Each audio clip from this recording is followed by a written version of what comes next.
Hi parents, this is one of the most in demand videos जो आपने मुझे पूछा है to make video on this and here I am once and for all. मुझे आपके myths break करने हैं around gentle parenting, positive disciplining exactly है क्या? Because there's a lot of confusion because a lot of people just simply make videos without any science, without any knowledge about what exactly this is.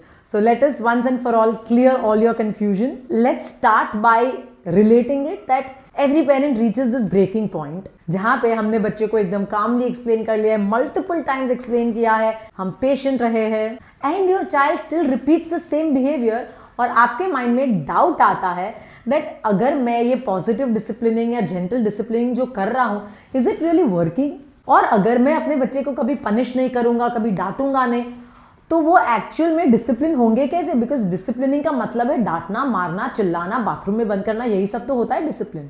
Yes और no? This is our traditional definition of disciplining. और अगर मैं बच्चे को डांटूंगा नहीं तो am I being too soft? Now the parents are exhausted, they are scared and they are confused that क्या हम एक्चुअल में सही चीज कर रहे हैं या are we spoiling our children? So let me clear your doubts once and for all. Positive discipline is not soft disciplining या no disciplining या freedom to do everything. It is in fact the most effective discipline. कैसे? Let's understand.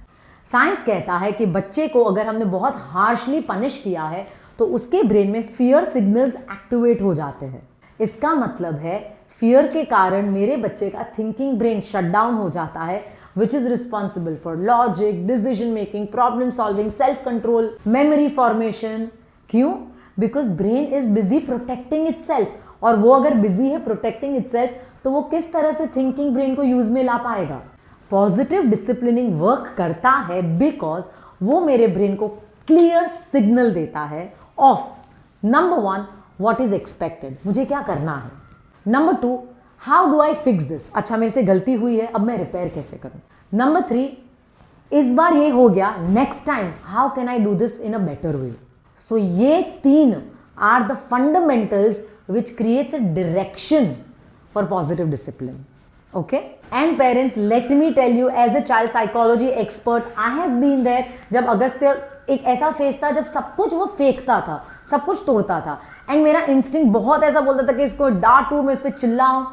But अगर मैं डांटू या चिल्लाऊं temporarily उसका वो behaviour stop हो जाएगा डर के कारण. बट लॉन्ग टर्म में मुझे जो स्किल डेवलप करने, मुझे उसमें जो कैरेक्टर बिल्ड करना है वो मैं कैसे कर पाऊंगी? वो तो कनेक्शन, एक लॉन्ग टर्म अंडरस्टैंडिंग से ही मैं क्रिएट कर पाऊंगी. So let us understand the fundamentals of positive discipline. Positive discipline का मतलब है 3 मेन पॉइंट्स जो हमें ध्यान रखने हैं. Number 1 clear boundaries. बच्चे को बाउंड्रीज बहुत क्लियरली पता होनी चाहिए. This is allowed, this is not allowed whatsoever. That's it, period. And आप जब बाउंड्रीज क्लियरली कम्युनिकेट करोगे ना, आपको चिल्लाने की, डांटने की, पनिश करने की, बाथरूम में बंद करने की जरूरत ही नहीं पड़ेगी. Because boundaries itself speak for the whole matter. These are the rules, these are the boundaries, this is how we do in this house. Number 2, आपकी बाउंड्रीज बहुत कामली डिलीवर होनी चाहिए. बिकॉज अगर आप चिल्ला के, आप एकदम गुस्से में बाउंड्रीज डिलीवर कर रहे हो, बच्चे का ब्रेन तो फियर मोड में चला जाएगा. Again thinking brain shut down हो जाएगा जैसे मैंने आपको समझाया. बहुत calmly, repeatedly, same thing, same boundaries, consistently, calmly हमें बच्चे को डिलीवर करते रहना है. And point number 3 as I said, consistent follow through. मतलब आज अगर आपने बाउंड्रीज ये बताया कि वीकेंड्स पे ही हम टेलीविजन या स्क्रीन देखेंगे, हम रोज नहीं देखेंगे, फिर मैंने उसको ट्यूसडे अलाउ कर दिया, मैं उसको बोलती हूँ जंक फूड तो हम संडे आफ्टरनून ही खाएंगे एंड देन मैं उसको Wednesday night I am giving him fries to eat. So ये कंसिस्टेंसी कहाँ है? बच्चा बाउंड्रीज समझ कैसे पाएगा? So 3 fundamental rules for positive disciplining. एक तो क्लियर बाउंड्रीज, घर में बैठ के सब बैठ के रूल्स बना लो पहले. What are the boundaries in this house? How does this house operate? ये घर का रिदम क्या है, ये घर के रिचुअल्स क्या है, ये घर के रूल्स क्या है, पहले डिसाइड कर लो. पेरेंट्स आप अपने हेड में क्लियर हो जाओ. Because when you are not clear you are passing on that confusion to your child. But when you are clear you will be able to deliver it also very calmly because I'm very clear in my head and I don't need to panic about it. I don't need to shout about it. I'm clear what I want and I'll deliver it very calmly. And ये consistently जब same rules बार बार बच्चे को पता चलेगा ना, बच्चा will be able to adept and will be able to respond to it. Positive disciplining in real life हम कैसे कर सकते हैं, उसका स्टेप नंबर 1 है correct the behaviour not the child. का मतलब है आप बच्चे को बोल देंगे Agastya you are so bad, you just don't get it, you are so stubborn. Well, बच्चे को लेबल मत करो। यू टेल हिम अगस्त्य आपने जो हिट किया that is bad, you are a good boy and hitting in this house is not allowed. Clear boundaries, calmly delivered with consistency. It works every single time. और इससे क्या होगा, child will feel safe enough to improve. Step number 2 very important. Parents जब chaos है ना, तब बच्चे को डिसिप्लिन करने मत बैठो, तब आप शांत रहो। जब chaos खत्म हो जाए उसके बाद हम डिसिप्लिन करेंगे। कैसे? Let us understand. जैसे मैंने आपको बताया है, lower your voice, be very calm, go down to their level, eye to eye contact, I am here, label the emotion what the बच्चा is feeling, I know you are feeling frustrated, I know you are feeling angry। बच्चे को उस time पे calm down करो। जैसे ही बच्चा calm down हुआ तब the golden triangle of positive discipline आप स्टार्ट करोगे। Number 3 logical consequences. ध्यान से सुनना बिकॉज बहुत सारे पेरेंट्स यहाँ पे गड़बड़ करते हैं। हम बच्चे को जो भी कॉन्सिक्वेंस देते हैं ना, इट शुड मेक सेंस। मतलब अगर टॉयज फेंका, well toys will rest for a day, you will not play with the toys. अगर वाटर बच्चे से गिर गया, help them clean up. You made this mistake, okay चलो let us both collaboratively clean this up. कोई भी unrelated punishment, unrelated threats नहीं देने। No screen, no junk food. Screen और junk food को reward या threat की तरह use नहीं करना है।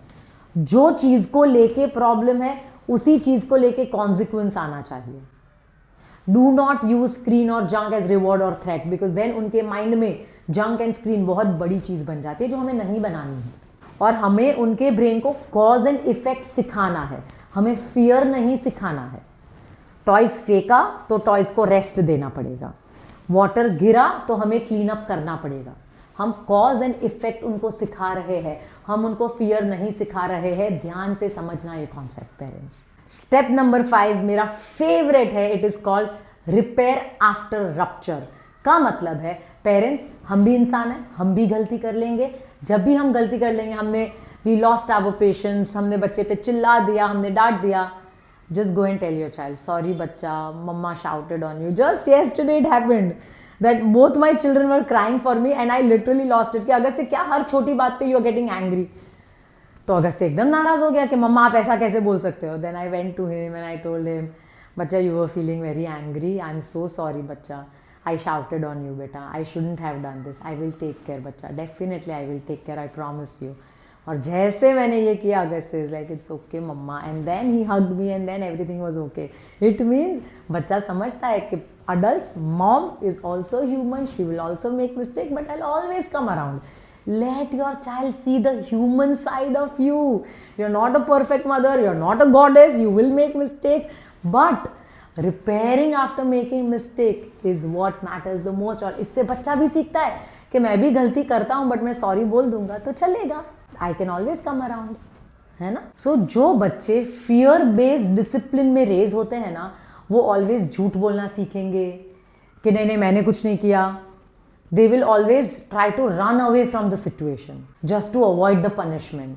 वो कभी ओनरशिप ले नहीं पाएंगे, वो कभी डीपर लेवल पे सीख नहीं पाएंगे, वो कभी कैरेक्टर बिल्ड नहीं कर पाएंगे। बट जो बच्चे पॉजिटिव डिसिप्लिन के साथ में रेज हुए हैं ना, they learn how to manage themselves, because उनको इमोशनल रेगुलेशन आता है, रिस्पॉन्सिबिलिटी समझ आता है, इनर डिसिप्लिन उनको समझ आता है। और ये सारे ना लाइफ स्किल्स है, ये आपको पूरी जिंदगी काम आएंगे ये सारे skills. These are not just childhood tricks. So parents, let us conclude by saying that discipline is not about control, it is about guidance. It is about staying with your child very calmly, consistently with clear boundaries. And when you discipline with these 3 golden rules, you don't just change their behavior, you actually shape a character. The long-term parenting goal, जैसे सदगुरु कहते हैं, parenting if done right, it's a 20-year project, but parenting if gone wrong, it's a lifetime project, पूरी जिंदगी आपको बच्चे पे काम करते रहना पड़ेगा, but if done right 20 years में you may be free. This is probably the right way to do it. Thank you parents.